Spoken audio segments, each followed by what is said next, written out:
Nostra LT. Regionų krepšinio lyga. Kelyje.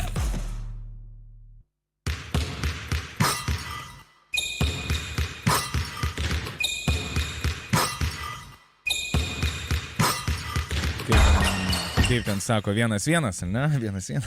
Labadiena visiems, kurie nebeingi krepšiniui. Pirmiausia, aš pasakysiu taip. Ir labai smagu šiandieną vėl su jumis sveikintis Nostra LT regionų krepšinio lygos savaitinėje laidelėje, kur šiandieną turime svečio, kaip ir kiekvieną pirmadienį. Ir šiandieną tas svečias atvyko pas mus iš, netoli vyko iš tiesų. Čia nuo jo sporto centro, kuriame treniruojasi Žalgiris, visai netoli turbūt, ar ne? 10 minučių. 10 minučių, ar ne? Automobiliu? Taip, žinoma. Automobiliu. Labą dieną, Martynas Gailiūnas šiandieną yra čia pas mus. Nežinau, turbūt, kad dėrėtų sakyti jūs, bet galbūt jau kažkaip mes per senai pažįstami, turbūt, ar ne, kad taip, jūs taip. vienas kitą vadintume. Tai Martynai, papasakok savo pareigas visas. Žinau, kad jų yra nemažai. Jo, tai tų pareigų yra nemažai, tai visų pirma, esu Žalgiris 3 komandos vyriausiasis treneris, kuri, kaip ir jau ir minėjai, žaidžia regionų krepšinio lygos A divizione. Taip pat to mano, kaip sakyt, pareigos nesibaigė, dirbu ir Žalgiris 2 komandoje trenerio asistentu, daugiausiai dėmesio užimu su individualiais įgūdžiais, taip pat komanda žaidžia, kaip ir visi tikriausiai krepšinio fanai žino, nacionaliniai krepšinio lygoje. Ja. Ir ką veiki vasarom? Žinau, kad vasarom irgi užimtas. Jo, tai vasaros irgi dažniausiai būna užimtos, turbūt čia jau galima skaičiuoti 5 ar 6 vasaros buvo su įvairaus amžiaus tiek vaikinų, tiek merginų rinktinėms, o jeigu taip, kai jos pasibaigia, tai vėlgi tada darbas būna kažkiek poilsio, žinoma, kurio irgi reikia po ilgo sezono, bet po to galima padirbti, kaip sakyt, su žaidėjais ties jų individualiais įgūdžiais. Gerai, dabar grįžtam į patį regionų krepšinį ir, turbūt, kad pavadintumėm sensaciją, jeigu pagrindinėje Lietuvos krepšinio lygoje Gargždų komanda nugalėtų Vilniaus Rytą, ar ne? Pala, čia taip ir vyko, ar ne? Taip, šitas buvo. Aš matau, kaip iš karto net nušvito Martynas. Bet regionų krepšinio lygoje, ar ne, tai žymiai labiau įprastas dalykas. Nes, pavyzdžiui, dabar šią akimirką 17 komandų lentelėje Gargždų komanda yra antroje vietoje, o štai Vilniaus Rytas MRU paskutinėje 17. Žinokit, ne kažką kauniečius nudžiuginsiu, nes Kauno Žalgiris 3 yra 16 vietoje. Tai yra prieš paskutinį. Kaip čia yra, kaip ta piramidė dėliojasi, jeigu dviejų pagrindinių Lietuvos klubų trečiosios komandos yra paskutinėse vietose regionų krepšinio lygoje? Jo, tai tikriausiai kaip ir visi nori, kad rezultatai būtų kaip ir pagrindinių komandų, bet reikia tą suprast, kad tiek kalbant apie mus, apie Žalgirį, bet manau panašiai ir Ryto sistemoje pergalės nevaidina to svarbaus vaidmens, kaip kad pagrindiniai komandai. Faktas, tu kiekvienas rungtynės eini tam, kad nugalėtum. Vėlgi, tas tobulėjimas irgi turbūt galima spręsti iš to, jeigu gerai treniruojasi, taisai savo klaidas, tai tos pergalės irgi kartu ateina. Tai tęsiant apie tai vėlgi, ką galima dar pažvelgti, būtent kalbant apie šį sezoną, taip kad tiek mes, tiek ir Rytas esam dar labiau kaip atjaunėję lyginant su praėjusiu sezonu, tai mūsų amžiaus vidurkis yra 16 gal su pusė, kaip ir Ryto. Tai faktas, kad daugelį situacijų tas fiziškumas lemia tikrai daug ir kai kada mums jo pritrūksta, ko pasiekoja, tos rungtynės irgi gaunasi sunkesnės. Na ir taip, kada vaikinams po kažkur 16 metų reikia vis tiek, taip, žinai, vertinti tuos metus, tą amžių, kai pagalvoja, kad, tarkim, kaip pavyzdys, Tauragės komandoje žaidžia Tadas Sebežiovas, Martynas Linkevičius, kuriems vyram po 40 metų. O štai jums, jūsų komandos, nežinau, vyriausias žaidėjas, ar atsiminti Titas dabar? Lavrinovičius, 2006 ginamojo. Tai jau jam 20 metų bus ir tai yra vyriausias komandos žaidėjas. Tai va čia yra atsakymas. Į sūnus tinka, turbūt nemažai daliai likusių regionų krepšinio lygos komandų jūsų vyrai į sūnus. Jo, pilnai stovės. Jo, čia ir yra turbūt atsakymas, kodėl taip yra.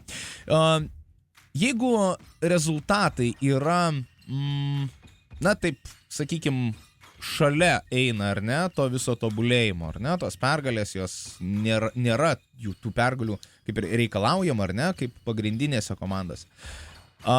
Pagal ką tuomet treneriai yra vertinami? Nes šiaip pagal pergalės, ar ne? O kaip čia įvertinti? Jo, tai čia tikriausiai galime vertinti, pavyzdžiui, jeigu taip žiūrint būtent iš trečios komandos, galima kalbėti ir apie antrą komandą, tai vėlgi tų išugdytų ar galbūt negalima sakyti išugdytų, nes jie, kaip sakyti, jau daug metų sportuoja, ne vien tik tai kaip pavyzdys pas mane, bet žaidėjai, kurie pereina iš pakopomis, kaip pavyzdys, iš Žalgiris 3, iš Žalgiris 2, debiutuoja Lietuvos krepšinio lygų su pagrindinė komanda, tai tikriausiai tas yra didžiausias ta atsvara. O kaip vyksta paieška tavo komandos, tai yra trečios Žalgirio komandos žaidėjų? Ar pats važinėjai per Lietuvą, moksleivių lygas visas ir žiūri ir ieškai, ar irgi čia yra skautingas, tai trečioji komandai, ar visą tai daro pirmos, antros komandų skautai, kurie tą daro? Ne, tai tikriausiai vėlgi daugiausiai apie tai daro tiek Žalgiris 3, tiek Žalgiris 2 komandos treneriai, tai turim sąrašus tam tikrų žaidėjų, kurie mus domina kaip pavyzdys. Bet jau nuo moksleivių lygų, ar ne? Taip. Faktas, kad dabar vėlgi daugelis žaidėjų turi ir agentus jau, tai kalbamės ir su jais, bet vėlgi einame į rungtynes, stebime, reikia suprasti, kad negalim visko spręsti vien tik iš statistikos, nes kartais statistika apgauna. Sakykime, iš 10 kartų gali 5 kartus apgauti. Jeigu nedaugiau daro. Tai vat būtent tai dėl to mes darom ir įvairias peržiūras, pasikviečiam žaidėjus, pavyzdžiui, dabar net irgi pasikviečiam daugiau žaidėjų, tada darom geriausiai pamatyti vėlgi, kaip jie žaidžia. Žinoma. Tai pasikviečiam jų daugiau, darom tos vadinamus tokius skrimidžius, 5-5 žaidimus, žiūrim, kaip jie reaguoja tam tikrose situacijose ir tada vertinam ir toliau stebim viso sezono metu. Ar čia dabar tokį, turbūt kiek priversiu nusišypsoti, ar nebijai neleisti į aikštę Gerardo Uktverio? Ne, tikrai nebijau, ta prasme, žinau, kad jo tėtis yra geras treneris. Taip. Tai ne, tikrai ne. Bet nusišypsai. Gerai. Okay. Labai nemažai tavo komandai yra žmonių, kurių pavardės šitą reiškia lietuviams, ar ne? Taip. Tai ir Jasikevičius, ir Sinica, ir Lavrinovičių, reikia sakyti, ar ne?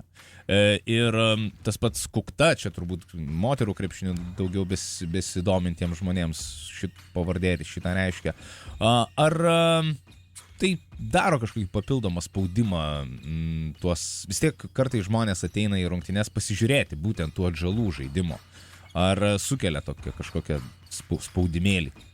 Ne, kažkaip žinau, kad gal, jeigu taip žiūrint, gal iš šono, kaip pavyzdys, žiūrėčiau rungtynes, gal atrodytų, bet šiaip aš, kaip sakyt, visus vertinu lygiai, tai tikrai nėra to, jo labiau, kad jie ir patys žaidėjai nekelia savęs aukščiau, tikrai geri tiek, sakyt, bachvariukai, tiek ir už aikštelės ribų, tiek ir aikšteliai. Tai manau, kad laukia jų gera ateitis, jeigu tikslingai dirbs. O tie patys tėveliai, ar kiekvienose rungtynėse apsilanko? Daugiau, mažiau, tai bent jau namų, tai tikrai. Tik tai, kad aš kaip ir žaidėjams sakiau, liūdniausia, kad mes kol kas viską išvykose laimim. Tai sakau, reikia pradėti ir... Tai gal čia įtaka kažkokia, žinai, tėvelių? Galbūt. Nes aš žinau labai daug tokių pavyzdžių, kada sako... Kas pavojingiausia yra moksleivių krepšinio lygoje? tėveliais. Nes ir treneriai, ir teisėjai, ir varžovai visi išklauso savo. Nes kiekvienas tėvelis, kuris sėdi šalia aikštės ir žiūri tas rungtynes, yra geresnis treneris už patį trenerį komandos, ar ne? Nes jis susidūrė su tuo niekada? Ne, galbūt taip nesu girdėjęs kažkokiu, ta prasme, kažkokiu frazių ar panašiai rungtynių metu, tai kol kas. O kalbant apie pačią Nostra LT regionų krepšinio lygą, kaip tu vertini pats šią lygą, kaip vertini jos tobulėjimą ir galbūt turi kažkokių patarimų, kur galėtų lyga pati dar pasistiepti? Jo, tai lyga stipri, aš jau pernai sakau, pavyzdžiui, buvo Kėdainiai, kurie laimėjo pernai tą lygą, aš pernai metais sakiau, kad jie tikrai galėtų žaisti nacionalinį krepšinio lygų ir nebūti gale ir šiemet tas pasirodo. Vėlgi, sakau, irgi čia kažkuriam interviu po rungtynių sakiau, kad kartais netgi atrodo, kad mūsų Žalgiris 2 komanda žaidžia su silpnesniais varžovais negu Žalgiris 3, toks gaunas paradoksas, ne? Tai vėlgi daug labai žaidėjų iš nacionalinės krepšinio lygos perėjo į regionų krepšinio lygą, vėlgi. Nesu tikras, čia galima spėlioti, bet tikriausiai galbūt jie turi ir tos, kaip vadinamus, antrus darbus ir jiem labiau, kaip sakyt, geriau žaisti regionų krepšinio lygų su mažiau treniruočių ir tai tikrai ta lyga šiemet tai tikrai sustiprėjo. Lyginant su pernai buvo, atrodo, ganėtinai stipri, šiemet tikrai dar labiau sustiprėjo tuo, jeigu kalbant krepšinio lygio aplamai. Jeigu taip kalbant apie socmedijas ar panašiai, tai irgi kalbam su treneriais, kad tikrai žmonės daro dalykus ir ta lyga nevyksta vien tik tai yra tvarkaraštis ir vyksta rungtynės, bet nevyksta, kaip dabar, laidos, podcastai, stovyklas daro talentų, tai visa ta lyga juda į priekį, taip sakyti. Iš tiesų, čia turiu irgi pritarti, nes lyga iš šono atrodo tikrai labai gražiai, bet kas atsiduria joje, gali lygiai tą patį pasakyti, kad ir vidus yra pakankamai šviesus ir gražus. Dar kalbant apie pačią regionų krepšinio lygą, ar įsivaizduoji, tarkim, kurie tavo konkurentai komandų, ar ne, galėtų imti šįmet ir laimėti lygą? Šiemet pagrindiniai, tai vėlgi galvočiau, kad šiemet gerą labai formą Gargždai rodo. Šilalė Šilalė irgi, mes žaidėm prieš juos dabar irgi, jie buvo be pagrindinių žaidėjų, tai ką parodė šitą savaitgalį, jie jo neturėjo, pralaimėjo dviejas rungtynes. Tai jeigu kaip sakyt, su pagrindiniu to vadinamu žaidėjų, tai jie tikrai irgi susižaidus komanda, patyrus komanda, tai irgi gali būti tie kontenderiai vadinami, vėlgi tas pats Birštonas pasiėmė Igną Juškevičių iš Omegos, tai kiek 60 berods efektyvumo pirmose rungtynėse surinko. Tai čia yra tas vadinės, atėjau, pamačiau, nugalėjau visiškai. Tai sakyčiau, pirmos gal 5 tokios turnyrinės lentelės komandos, tikrai. Ta pati man ir druskininkai dar vėlgi galim, ten buvo trauma, trūksta kažkiek gal susižaidimo, tai tikrai manau irgi jie dar gali pakilti. Jo, Širvintų komanda irgi stiprėja, jie ten ne dienom, o valandom turbūt, ar ne?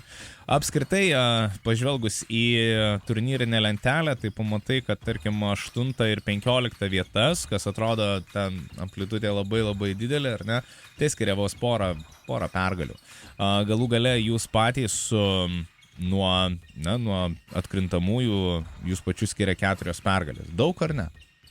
Sakyčiau, nemažai iš tikrųjų. Reikia tikriausiai supras, kad jeigu mes iškovosim tas, kaip sakyt, 4 pergalės ir susilyginsim varžovai, tikriausiai taip.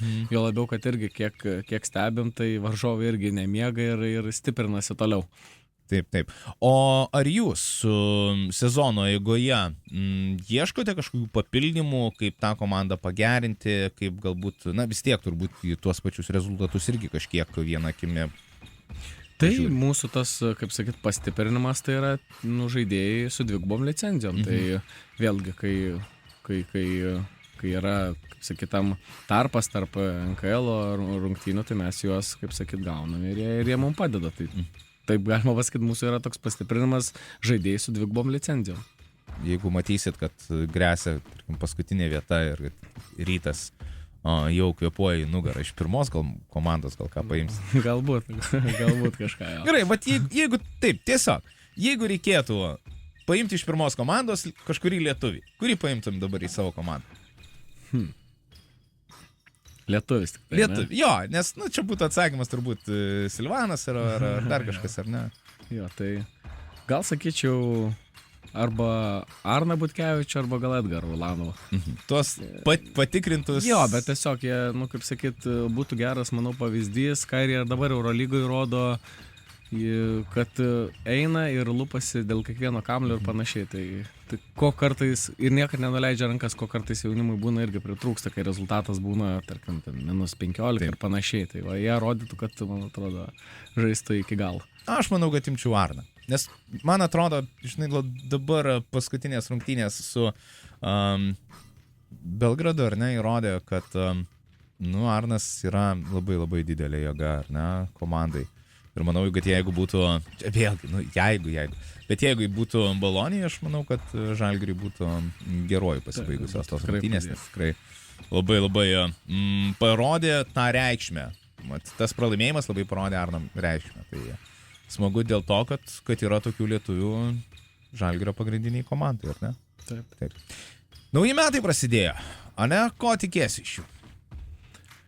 Tai vėlgi tikiuosi, kad mums čia, kaip sakyti, kaip pačiai komandai, tai kuo daugiau tobulėt, mes, kaip sakyti, nuolat tas tokius su treneriais vedam ir tos tokia advanced stats, ta tokia, kur, kaip sakyti, kur NBA yra naudojama daugiau, tai žiūrim ir tai atsispindi ta žaidėjų tobulėjimas, tai vėlgi, mūsų tikslas yra kuo labiau ištobulinti žaidėjus ir kad jie, kaip pavyzdys, ką darė sezono pradžių, kokias klaidas, kad mes tengiamės jas išgyvendinti arba iki minimumo sumažinti, kad jos nesikartotų. Tai vėlgi, kažkiek norėtųsi susirinktų, kaip sakyt, per galyčių, bet tuo labiau nenukrypt nuo savo vizijos ir kad tai būtų 50-50, kaip pavyzdys. Tiek žaidėjų tobulėjimas, tiek ir sėkminga rungtynių pabaiga. Supratau. Aš tau palinkėsiu, kad visi tavo norai, visi tavo asmeniniai, visi yra komandos norai ir šiais metais išsipildytų ir kad tų pergalių, kad ir kaip bebūtų, ne tik, kad būtų daugiau, bet kitais metais galbūt Rokui duotum daugiau žaidėjų iš savo komandos, užauginęs juos, perleistum į aukštesnį lygį, o galbūt ir į patį aukščiausią. To labai palinkėsiu. Dėkui. Tai ačiū tau labai už laiką, kurį skyrei šiandieną čia mums ir gerų darbų. Ačiū. Ačiū labai. Iki. Kągi, šiandieną pas mus svečiavosi Žalgiris 3 komandos vyriausiasis treneris Martynas Gailiūnas, su kuriuo taip gerai pašnekėjom apie krepšinį, o Lietuva yra tokia šalis, kad apie krepšinį čia galima kalbėti labai daug. Tai ačiū, kad buvote kartu ir tikiu, kad ir toliau liksite su Nostra LT regionų krepšinio lyga. Nostra LT regionų krepšinio lyga kelyje.